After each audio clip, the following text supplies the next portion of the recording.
કૃપાળુ ઈશ્વર પિતા, અમે તમારી સમક્ષ અમારી નજરો ઊંચી કરીએ છીએ. સહાયને મદદ કરનાર ઈશ્વર તમે છો પ્રભુ. તમે બોલો, કેમ કે અમે સાંભળવાના માટે તૈયાર છે પ્રભુ. અમારા હૃદયો તમે ખોલો, અમારી આંખો તમે ખોલો, અમારા કાનો તમે ખોલો, અમારા આત્માને પ્રભુ તમે ઝંઝોડો અને પ્રભુ અમારી સાથે વ્યવહાર કરો એવું તમારી પાસે માંગીએ છીએ. હું જબડ પાત્રને તમારા હાથમાં સોંપું છું. મારી નિર્બળતામાં તમારું સામર્થ્ય પ્રગટ થાય એવું તમે થવા દેજો.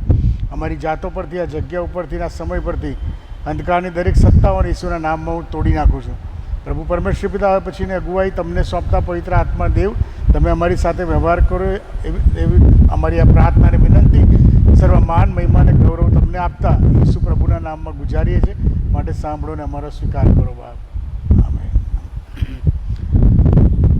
સર્વપ્રથમ તો ઈશ્વર પિતાનો પુષ્કળ આભાર માનું છું કે આ સમય વચન લાવવાને માટે પ્રભુની યોજનામાં મળ્યો અને પાળક સાહેબનો આભાર માનું છું, લેક્ટિવિટી કમિટી અને લીડર સાહેબનો, નેલ્સનભાઈનો આભાર માનું છું, આપ સર્વનો આભાર માનું છું. તમે આ બધા આવ્યા છો અહીંયા આગળ. મને જે સબ્જેક્ટ આપવામાં આવ્યો હતો, જે લે સપ્તાહ ઉજવણીની જે બુક છે એમાં જે વિષય હતો એ તો છે ઉર્મી 12 ને 1 ને 2 પ્રમાણે કે જીવંત અર્પણો. અને એમાં મેં જે વિષય પસંદ કર્યો છે આજે, તો જીવતું, પવિત્ર તથા દેવને પસંદ પડે તેવું અર્પણ. જીવતું, પવિત્ર તથા દેવને પસંદ પડે તેવું અર્પણ. હવે અહીંયા પહેલી કલમમાં શું કહ્યું છે કે તમારા શરીરોનું કેવું અર્પણ કરો? જીવતું, પવિત્ર અને દેવને પસંદ પડે તેવું અર્પણ કરવાની વાત અહીં કરવામાં આવી છે. હવે જીવતું અર્પણ એટલે શું? પવિત્ર અર્પણ એટલે શું? અને દેવને પસંદ પડે તેવું અર્પણ એટલે શું? એ બાબતો આપણે થોડી વાર પછી જોઈશું. પણ પહેલાં તો અર્પણ એટલે શું એ બાબત આપણે સમજીશું. અને મારી બધાને વિનંતી છે કે તમે સામે રિસ્પોન્સ આપશો જો તમને જવાબ આવડતો હોય તો. અર્પણ એટલે શું? અર્પણ કોને કહીએ આપણે? સમય આપણી પાસે ઓછો છે એટલે જો જવાબ આપશો તો વધારે સારું રહેશે. અર્પણનો સાચો અર્થ શું? હા, આપવું, બલિદાન આપવું, પછી ચડાવવું.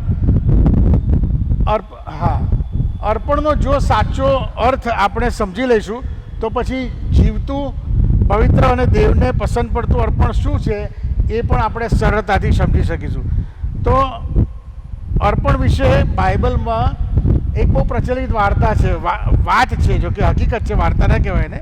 ઈસુના જન્મ વખતની વાત, અર્પણની વાત. કઈ વાત?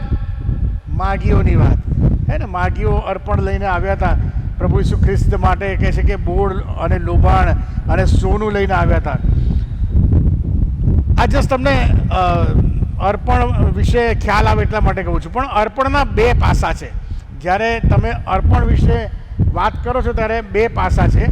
અને પહેલું પાસું એ છે કે જેને તમે અર્પણ કરો છો એની માટે એ અર્પણ શું છે? ભેટ છે, સોગાદ છે, ગિફ્ટ છે, પ્રેઝન્ટ છે.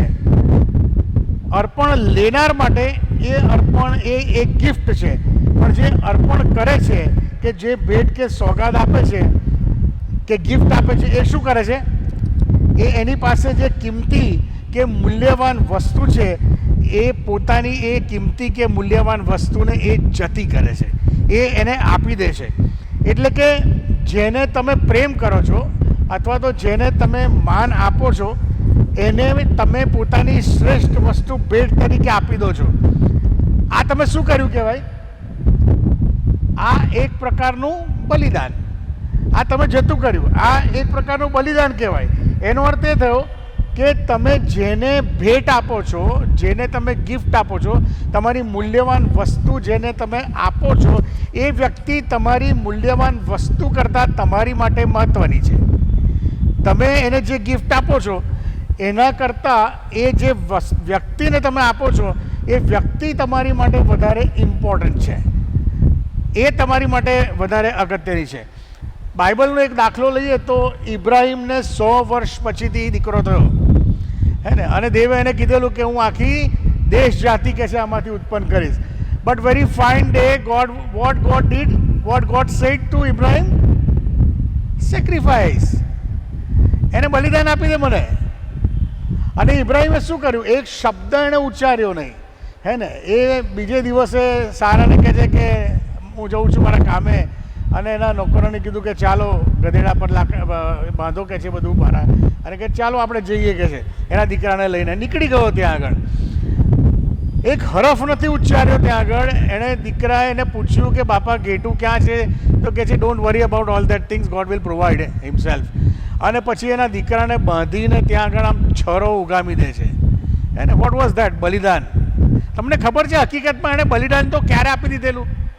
એ જ્યારે ઈશ્વર એને કીધું ને એ જ મોમેન્ટે જ્યારે નક્કી કર્યું ને, એણે કોઈ કચકચ કરી નહીં. ધ વેરી મોમેન્ટ, ફિઝિકલ નહીં પણ ઇમોશનલ સ્પિરિચ્યુઅલ બલિદાન તો એ જ સેકન્ડે ઇબ્રાહિમે ઈસાકનું આપી દીધું હતું. દેટ વોઝ અ બલિદાન, દેટ વોઝ અર્પણ, દેટ વોઝ અ સેક્રિફાઈસ. એને લઈને ગયો તો ફિઝિકલ બલિદાન આપવા માટે ગયો. That is not important. તમે તમારા મનથી બલિદાન કેવું આપો છો એની પર છે. કાઈન અને હાબેલની વાર્તા આપણે જાણીએ છીએ. હાબેલ માટે કહે છે કે તમે જોજો, અત્યારે હું તમને કઢાવતો નથી પણ એમાં એવું લખ્યું છે કે પહેલે દેવે હાબેલને માન્ય કર્યો અને પછી તેનું અર્પણ માન્ય કર્યું.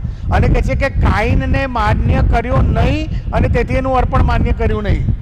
એટલે ઈશ્વર તમને, તમે જ્યારે બલિદાન આપો છો અથવા તો અર્પણ કરો છો અથવા તો કોઈ વસ્તુ જ્યારે કોઈકને આપો છો ત્યારે એ ફિઝિકલ બાબતની ઇમ્પોર્ટન્સ નથી, તમારી મેન્ટાલિટીની વસ્તુ ઇમ્પોર્ટન્ટ છે.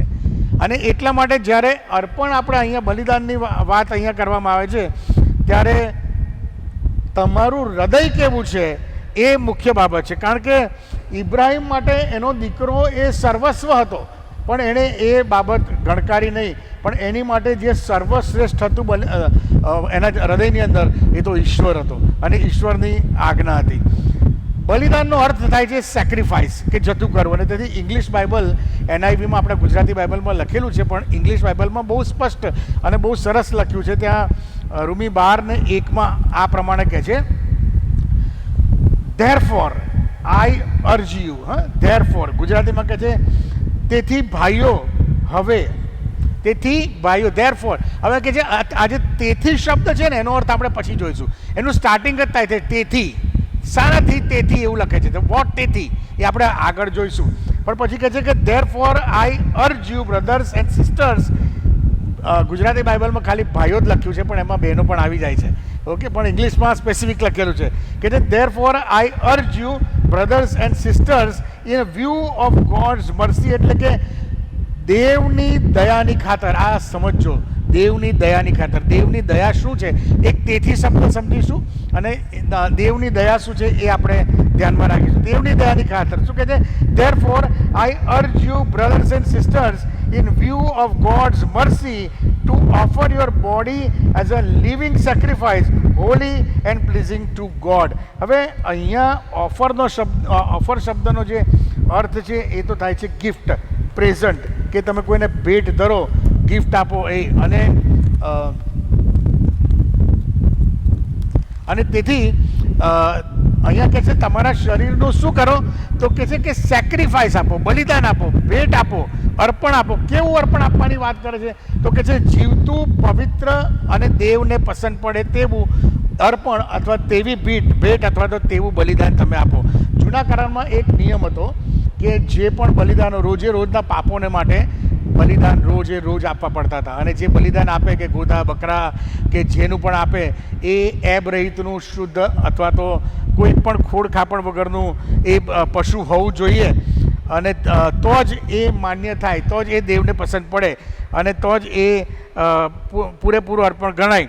અને આદમના પાપના લીધે સમગ્ર માણસ જાતમાં એ પાપે પ્રવેશ કર્યો. અને રૂમી 5 અને 12 સ્પષ્ટપણે કહે છે, રૂમી 5 અને 12, એક માણસથી જગતમાં પાપ પેઠું ને પાપથી મરણ, અને સઘળાએ પાપ કર્યું તેથી સઘળા માણસોમાં મરણનો પ્રસાર થયો. હવે પાપ આવ્યું અને પાપના લીધે મરણ આવ્યું. બધાએ પાપ કર્યું અને બધામાં મરણનો પ્રસાર થયો. હું પેલો જે શબ્દ છે ને જીવતું, પવિત્ર, જીવતું, એ જીવતું સમજાવવા માટે આપણે આ વસ્તુ સમજી રહ્યા છે, બરાબર? એટલે કહે છે કે પાપના લીધે એ મરણ આવ્યું. અને એટલે એનો અર્થ એ થયો કે આખી માણસ જાત એ મરણને આધીન થઈ ગઈ. કોઈક આત્મિક રીતે કોઈ જીવિત રહ્યું નહીં. દરેકે પાપ કર્યું એટલે કે પવિત્ર પણ કોઈ રહ્યું નહીં. અને તેથી જીવતું પવિત્ર અને દેવને પસંદ પડે એવું આ પૃથ્વી પર કોઈ અર્પણ રહ્યું નહીં. દરેક વ્યક્તિ આત્મિક રીતે મૃત અને અપવિત્ર બની ગઈ હતી એ સમયની અંદર, અને દરેકનો નાશ નિશ્ચિત હતો. અને તેથી શું થયું? તેથી દેવને દયા આવી. દેવની દયાની ખાતરની વાત છે, બરાબર. અને તેથી દેવને દયા આવી. અને હોશિયા પ્રબોધક 11મો અધ્યાય 8 અને 9માં એનો કોન્ટેક્સ્ટ જુદો છે, પણ આ સમજવા માટે હું એને અહીંયા એપ્લાય કરું છું. દેવની દયા સમજવા માટે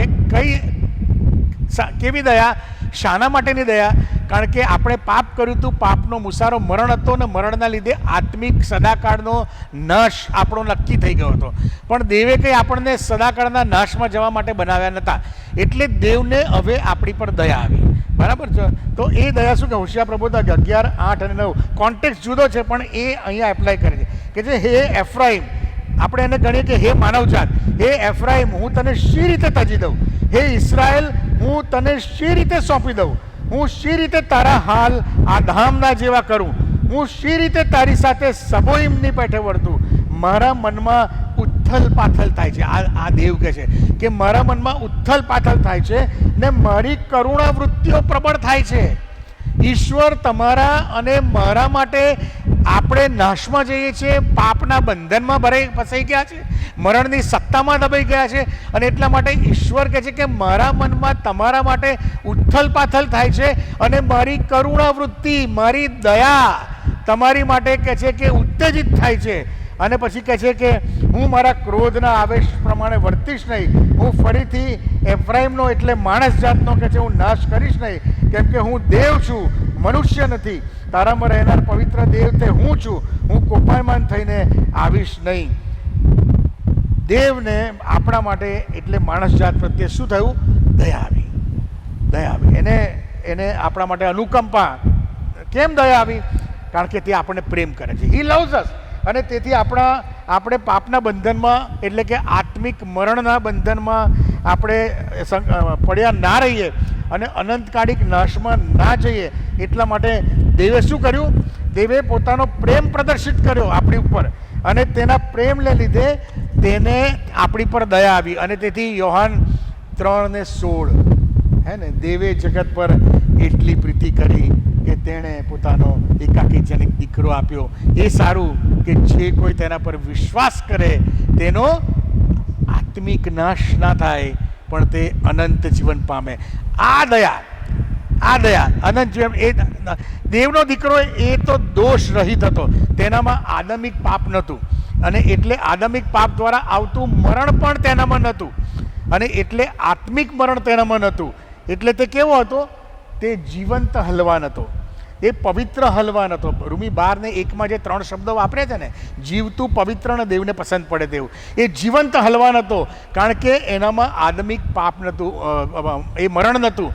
એ પવિત્ર હતો કારણ કે આદમિક પાપ નહોતું, અને એટલા માટે એ દેવને પસંદ પડે એવું એ હલવાન હતો. અને તેથી પ્રભુ ઈસુ ખ્રિસ્ત જ્યારે યર્દન નદીમાંથી બાપ્તિસ્મા લઈને બહાર નીકળે છે, ત્યારે ત્યાં આગળ શું થયું? ત્યારે કહે છે કે તેને લીધે, એવું ત્યાં લખ્યું છે કે તેને સારું, એટલે ઈસુને સારું કહે છે, આકાશ ઉઘડી ગયું અને દેવનો આત્મા તેની પર કબૂતરની પેઠે ઉતરી આવ્યો. અને આકાશમાંથી દેવવાણી શું થઈ? શું આકાશવાણી થઈ? આ મારો વહાલો દીકરો છે અને તેના પર હું પ્રસન્ન છું કે છે. જીવતું પવિત્ર અને દેવને પસંદ પડે તેવું અર્પણ. અને દેવ એવું ઈચ્છે છે કે તમે અને હું પણ તેના દીકરાની પ્રતિમા જેવા થઈએ, એટલે કે જીવંત, પવિત્ર અને ઈશ્વરને પસંદ પડે એવા આપણે બનીએ, એવા આપણે તેના બાળકો બનીએ.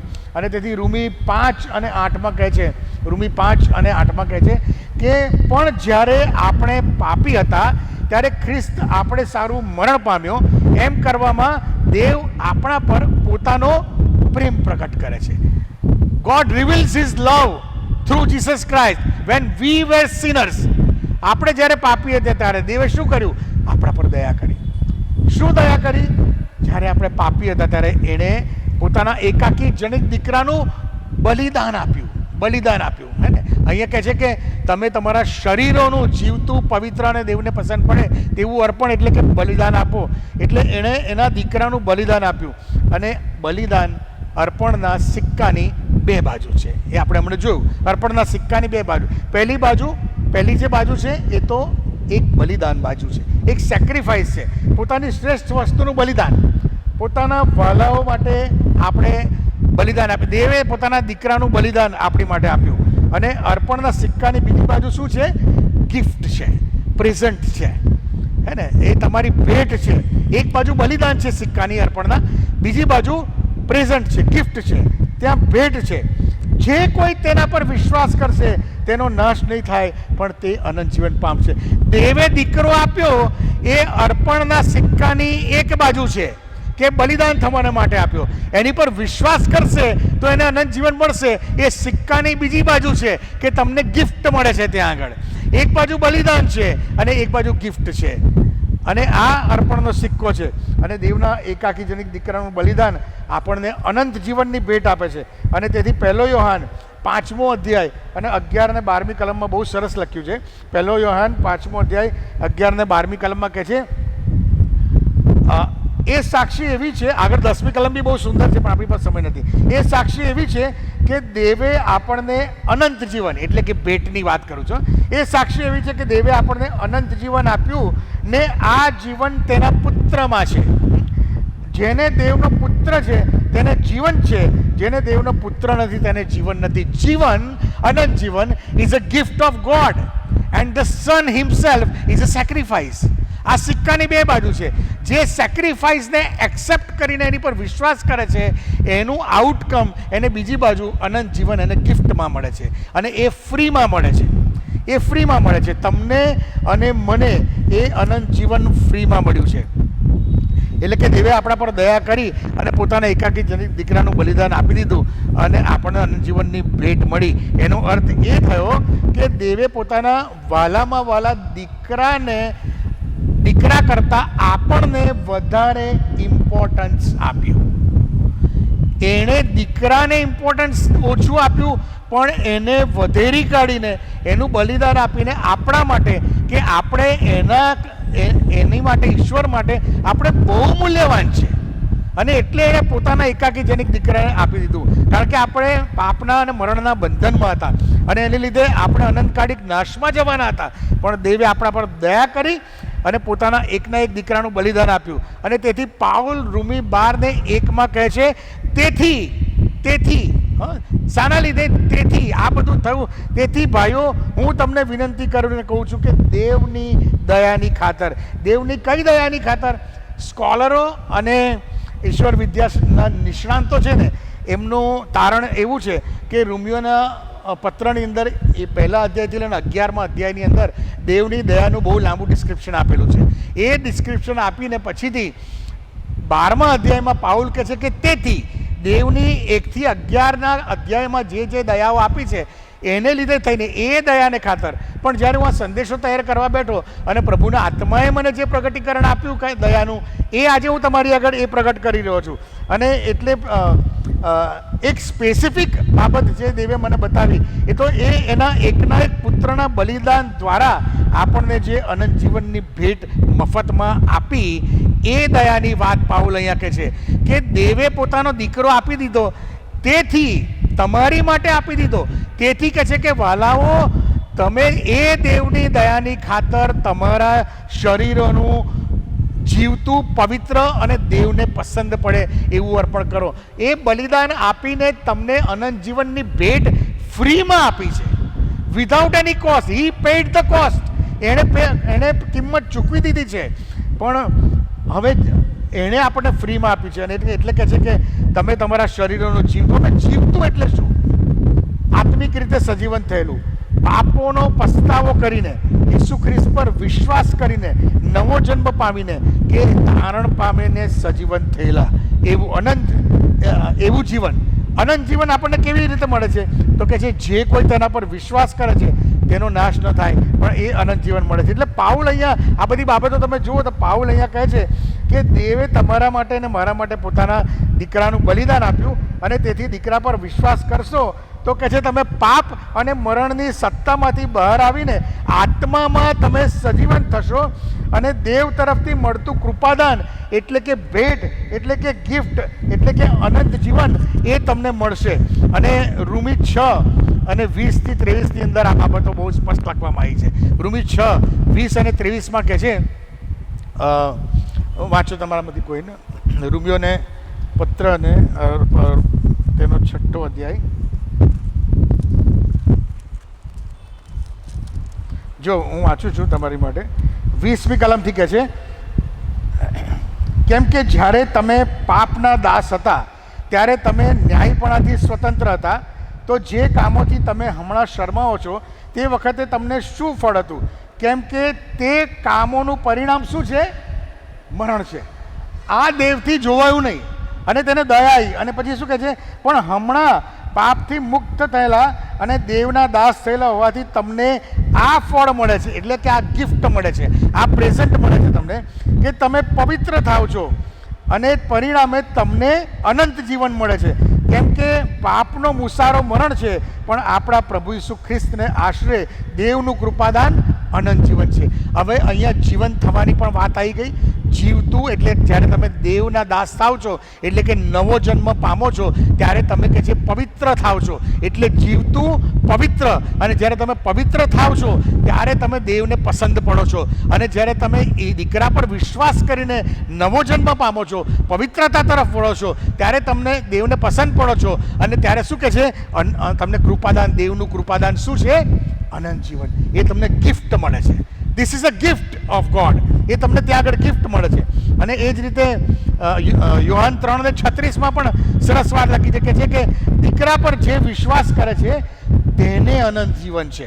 દીકરા પર જે વિશ્વાસ કરે છે તેને અનંત જીવન છે, પણ દીકરાનું જે નથી માનતો તે જીવન નહીં દેખશે. પછી બહુ ભયંકર વાત છે, પણ કહે છે તેના પર દેવનો કોપ રહે છે. દીકરા પર વિશ્વાસ કેમ? કારણ કે બલિદાન કોનું અપાયું છે? દીકરાનું અપાયું છે. એ સિક્કો છે. સિક્કાની એક બાજુ એ બલિદાન છે, સિક્કાની બીજી બાજુ એ ગિફ્ટ છે. યોહાન 5:24 હું તમને ખચિત કહું છું. યોહાન 5:24 હું તમને ખચિત 2 વાર છે.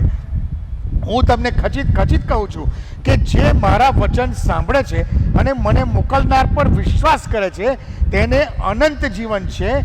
તે અપરાધી નહીં ઠરશે, પણ મરણમાંથી બહાર નીકળીને જીવનમાં આવ્યો છે. આ કેટલી ગજબની વાત છે. તમે આગલી કલમમાં જોયું યોહાન 3:36 શું કહે છે? દીકરા પર જે વિશ્વાસ કરે છે તેને અનંત જીવન છે. અને અહીંયા કહે છે કે દીકરાને મોકલનાર પર વિશ્વાસ કરે છે તેને અનંત જીવન છે. તમે જુઓ, આ એક ત્રિએક ઈશ્વરની મહાનતા છે. આ એક મિસ્ટ્રી છે. યહોવા બાપ પર વિશ્વાસ કરવો, ઈશ્વર પર, પ્રભુ ઈસુ ખ્રિસ્ત પર વિશ્વાસ કરવો, અને પવિત્ર આત્માની પ્રેરણાથી વિશ્વાસ કરો. આ ત્રણ બાબત, આ ત્રણેયનું આ સહિયારું કામ છે. એટલે બલિદાન જે છે ને, એ બલિદાન એ ફક્ત પ્રભુ ઈસુ ખ્રિસ્તનું નથી, એ યહોવા બાપનું પણ છે, એ પવિત્ર આત્માનું પણ છે, અને એ પ્રભુ ઈસુ ખ્રિસ્તનું પણ છે. યહોવા બાપે કીધું કે હું પ્રેમ કરું છું ને એટલે હું દીકરો આપું છું. તો દીકરાએ શું કીધું? ભાઈ મને શું કરવા વધેરી કાઢો છો? Why should I go? હે ને, એવું કીધું એમણે.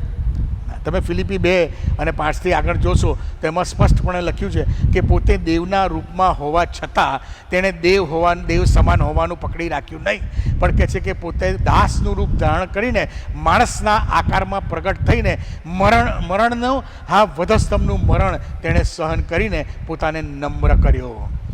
આ બલિદાન છે. આ બલિદાન છે.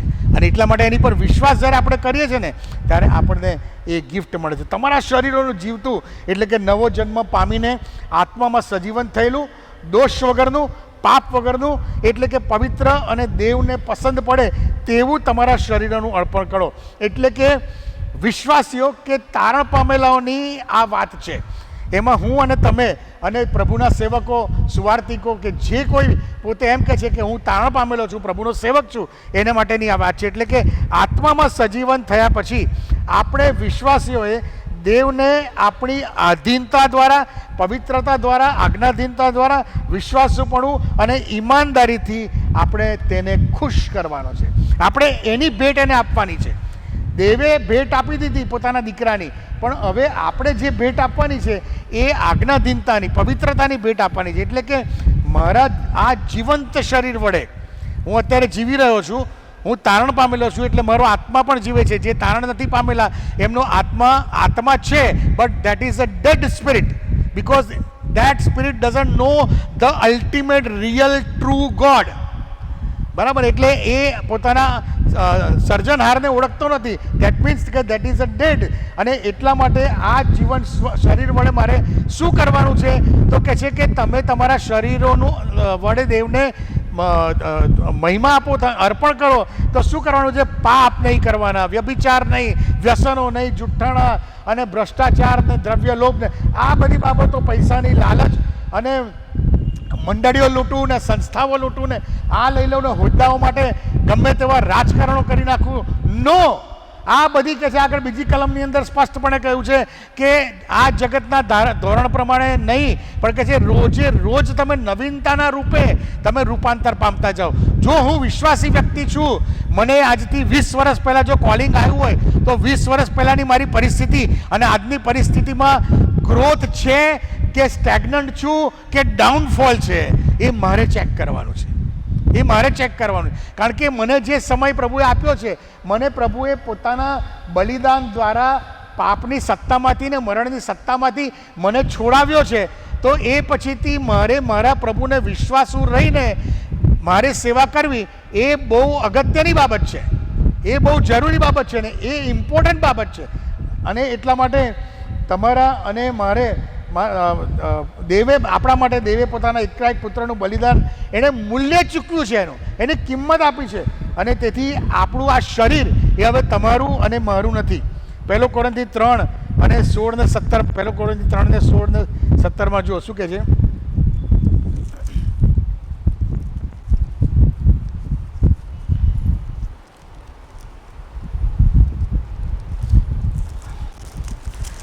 અહીંયા કહે છે કે તમે દેવનું મંદિર છો અને તમારામાં દેવનો આત્મા વસે છે, એ શું તમે જાણતા નથી?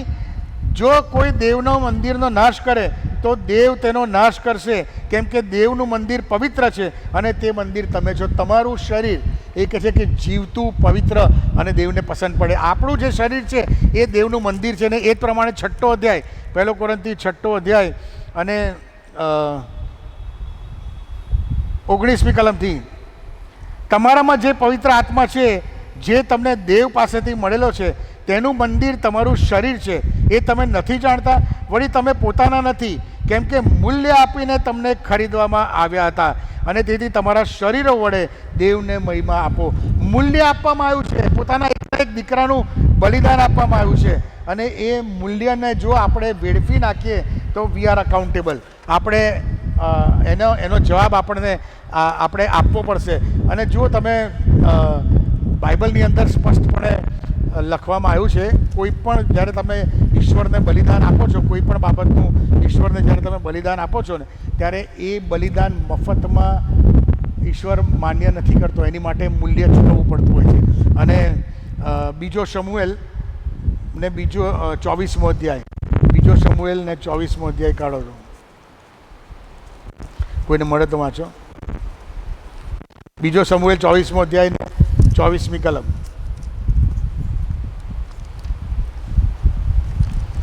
બીજો શમુએલ 24 ને 24, કોઈને મળે તો વાંચો.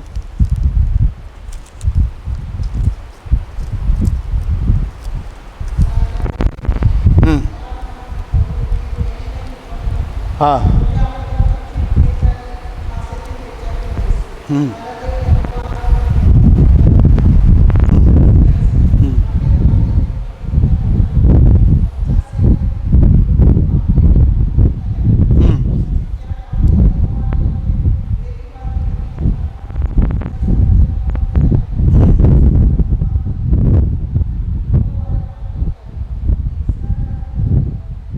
અહીંયા શું હતું કે દાઉદ રાજા જ્યારે શું શું કહે છે, ગાદ પ્રબોધક જે છે એ દાઉદ રાજાને કહે છે કે લોકોમાં મરકી ફેલાયેલી છે અને એટલે તું કહે છે કે આનું નામ અરહામાન હે ને, અરહામદાના યબુસીના ત્યાં એની ખડી વેચાતી લે કે છે, તું ત્યાં આગળ જા અને બેદી બાંધ અને કે છે અર્પણ ચડાય. ત્યારે દાઉદ રાજા એ આ અરામના ત્યાં જાય છે અને એને કહે છે કે હું તારા ત્યાં વેદી બાંધવા માગું છું અને હું તારા ત્યાંથી ઢોર ઢાંકને બધું વેચાતું લઈશ. ત્યારે એ માણસ દાઉદને કહે છે કે ના, હું તને આ બધું ફ્રીમાં આપીશ. ત્યારે દાઉદ અહીંયા આગળ કહે છે, જો 24મી કલમમાં, ત્યારે અરામધાએ કહ્યું કે એમ નહીં, પણ હું મૂલ્ય આપીને ખચિત તારી પાસેથી વેચાતું લઈશ. મારા દેવ યહોવા આગળ મને મફતમાં મળેલા દહન અર્પણ હું નહીં જ કરીશ.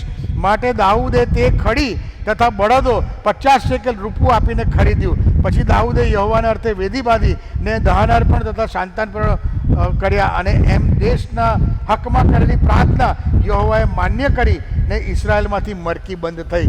એટલે જ્યારે તમે કોઈ પણ ઈશ્વરને ભેટ આપો છો, then you have to sacrifice.